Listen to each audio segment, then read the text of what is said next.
बेहतर होगा। बचाने के लिए तुलसी और मिहिर के रिश्ते को वृंदा दिखाएगी असलियत। इस बार परी कोई भी सच्चाई झुठला नहीं पाएगी।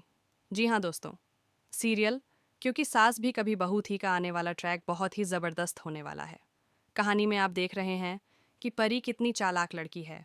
वो इतनी चालाक है कि आप उससे बिना सबूत या फिर बिना किसी सच के बात ही नहीं कर सकते। परी ने बड़ी चालाकी से नोएना को कॉल करके मिहिर के बारे में बताया।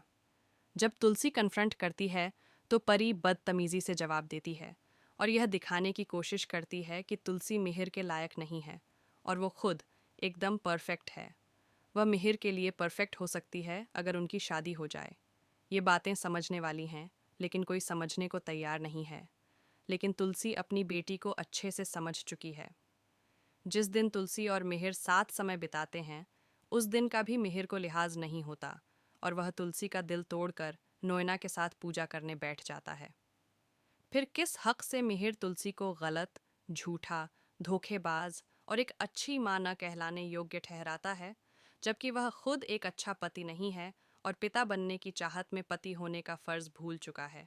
अब तुलसी मिहिर को कन्फ्रंट करेगी और नोएना को भी जवाब देती नजर आएगी।